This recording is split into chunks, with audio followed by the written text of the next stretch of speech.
Welcome everyone. Thank you for joining us again. Today we have with us Mr. Chris Trusty, our city engineer.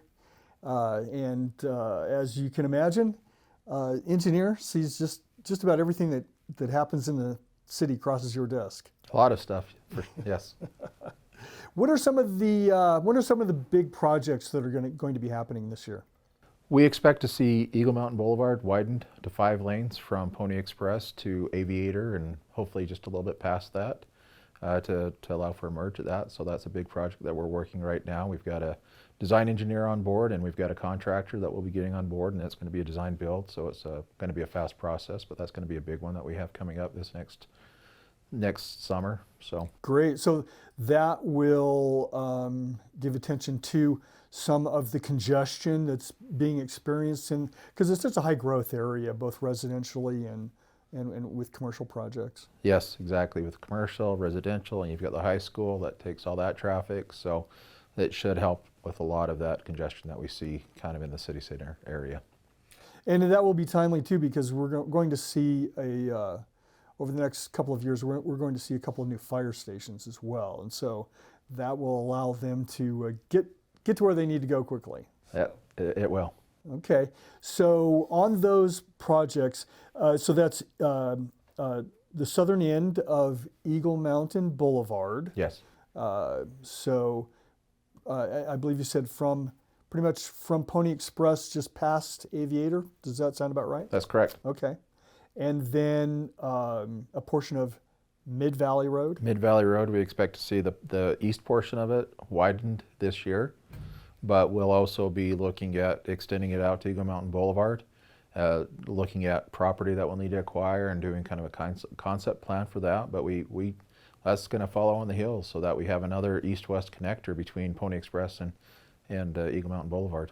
Yeah, those east-west connectors really are important, particularly for giving us options to move traffic. So often in our history, we had no options and just had to deal with whatever we were facing, and it seemed amplified during road construction. Is you got to build the road and drive on it at the same time. That's a rough way to go. But this allows our commuters, our drivers to have alternate routes to get them where they need to go. All You always want to see a grid pattern when you're talking about traffic, roadway networks, and the more of a grid that you can establish, the better off all your residents are.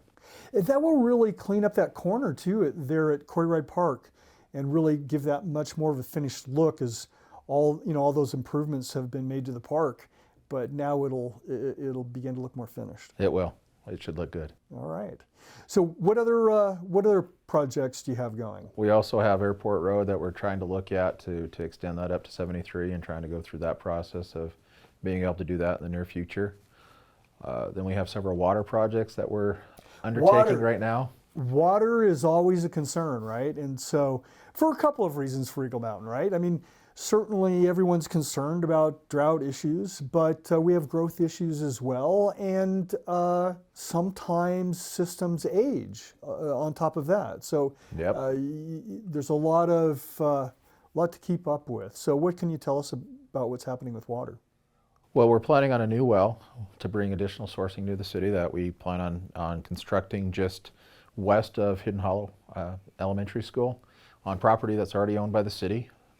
We should start to see work happening on that within the next couple of months. That won't be operational until next year, but it will provide us with another source from then.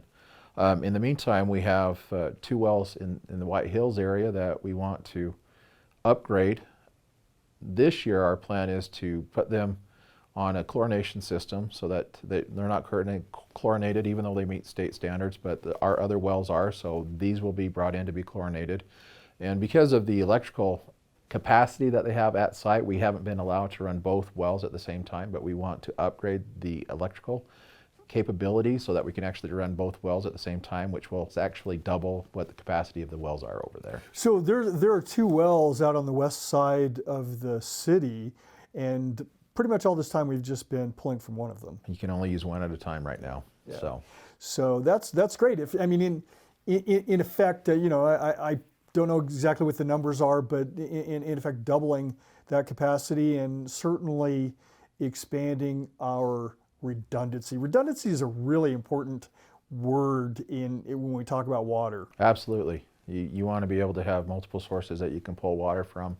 Yeah, part of any water system is maintaining your existing infrastructure, and without proper maintenance, things can go down, and you need to be able to still be able to produce water that you need for the demands that you have on your system. Yeah, you know, those big old pumps are working as hard as they can, and then occasionally one goes out, and we can't afford to be shut down, so we need to be able to deliver it from another source. And so with the addition of these new wells, do you know off the top of your head how many wells that would give us? Are we 6 or 7? We've got the new well that we're drilling is called well number 7, so it will be our 7th, but we've taken one offline, and the White Hills were not part of the original system, so we're actually at 8 wells that we'll have operational. Okay. 8 wells with more stuff on the way. I know there are other projects that are a little further down the line that are in the works, but will take probably a little bit longer. Correct. We've got another tank that we're starting the design process on, which will be over in the Pole Canyon area. So that will add additional storage to our system, and we'll probably be looking at another tank almost immediately after that one's completed. No doubt, no doubt. As soon as one project is done, it's time to start working on the next one. And I think it's fascinating that with all of that redundancy, call it 8 wells for now that we'll have here before long.